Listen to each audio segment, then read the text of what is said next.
know this place. I've been here before. Call of the Elder Gods from developer Out of the Blue Games handles a careful balancing act between story-focused adventure and puzzle-solving with grace. As the long-awaited follow-up to 2020's Call of the Sea and its emotionally gripping puzzle box adventure, it's another rare Lovecraft-inspired game that effectively wields the surreal mystery and emotional stakes of confronting the unknown, rather than the macabre aspects of cosmic horror you might expect.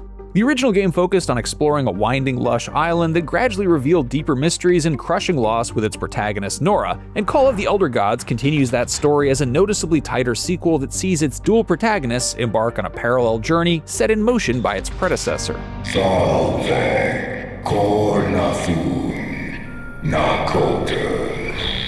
Call of the Elder Gods is set 2 decades after the first game and stars 2 leads: newcomer Evangeline Drayton, the daughter of Frank Drayton from the original game's ill-fated expedition, Professor Everhart.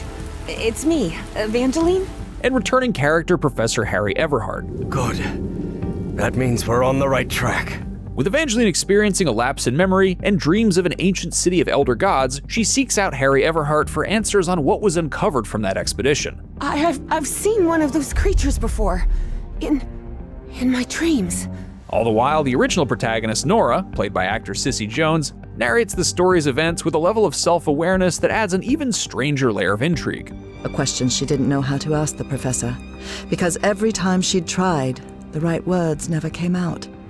While Call of the Sea's remote island jungle was equal parts an interactive mystery box filled to the brim with puzzles that tie into some storytelling that tugged on the heartstrings of protagonist Nora, Call of the Elder Gods is more of a globe-trotting Indiana Jones-style adventure, complete with familiar stylings like streaking red lines going across maps to give it that sense of scale. This change expands the series' scope and leads to some unexpectedly profound and bizarre moments for its protagonists that even stretch across time and space. Have I crossed another one of those portals?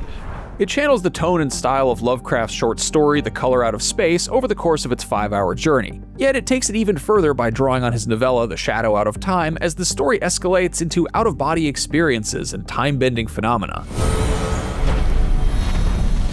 Call of the Elder Gods takes the time necessary to absorb you into the perspective of its characters as they explore the Everhart estate, ancient caves in the backwoods of Virginia, and all the way to the remote deserts of Australia. All right. I'll explain everything. The story escalates nicely as Harry and Evangeline travel to increasingly peculiar locations, such as an abandoned Nazi compound housing corrupted eldritch experiments and even the ancient city of the distant past. It leans into that aforementioned style of sweeping adventure that'd make Indy proud. What a creepy-looking face he has. Although it works for the most part, you aren't as connected to each location by virtue of its brisk pace as opposed to the original's more cohesive setting. Just when you're taking in the fantastic visuals and mesmerizing atmosphere of a specific chapter's location, you'll be whisked away to the next area, which sometimes funnels you into less imaginative enclosed spaces. This disconnect also extends to the in-game animated cutscenes, which showcase the strong personalities of its characters, but can also come off as stilted transitions between chapters. Welcome back, Evangeline.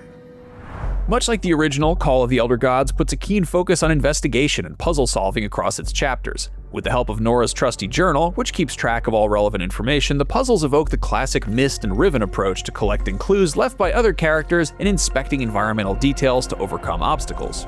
There is some genuinely inventive puzzle design at work within Call of the Elder Gods, organic moments where you're learning how the pieces of its puzzles fit together in the process of deciphering solutions, and it's one of the great joys that complements its wondrous atmosphere. What kind of a door is this? It doesn't even have a lock. Just some symbols. A favorite early section involved exploring the estate grounds during a storm. You have to carefully position statues at right angles to unlock access to a gated area, all while thunder and heavy rain was coming down. It's a sequence that starts leaning into that Lovecraftian influence of directly placing you in strange situations where otherworldly forces creep in to add a subtle sense of dread.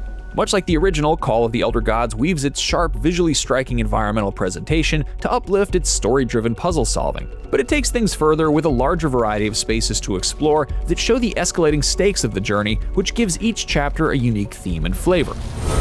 Wow. Everything is so beautiful here.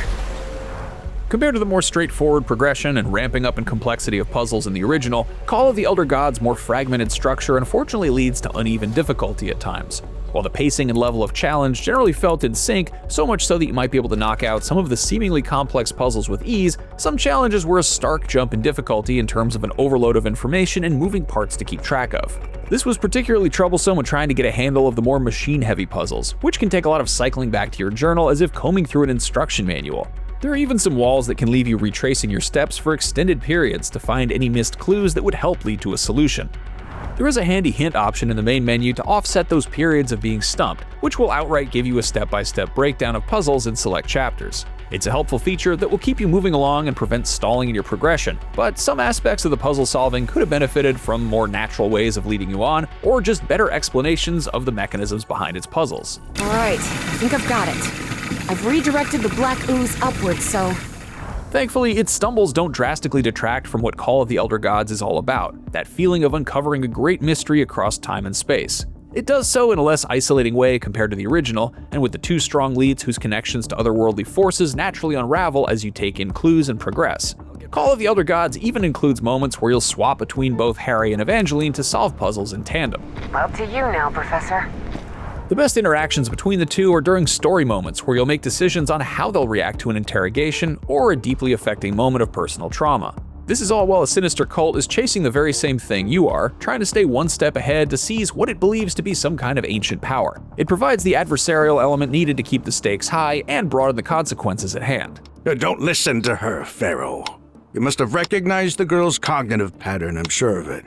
Overall, it's an elevation of the original game with its clever use of dual perspectives, and Harry and Evangeline's parallel emotional journeys are impressive as they grapple with their memories of the past and the possible futures that lay ahead of them. The strong writing and voice performances by actors Yuri Lowenthal and Mara Junot, respectively, do well to bring the characters and story to life. I know you're trying to protect me, but I need you to trust me.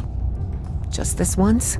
However, Call of the Elder Gods doesn't quite stick the landing as it closes with an unsatisfying finish that leaves a lot of its mystery on the table. Still, Evangeline's arc as a new protagonist adds greater weight to the original game, giving its story of the failed expedition a more poignant sense of tragedy.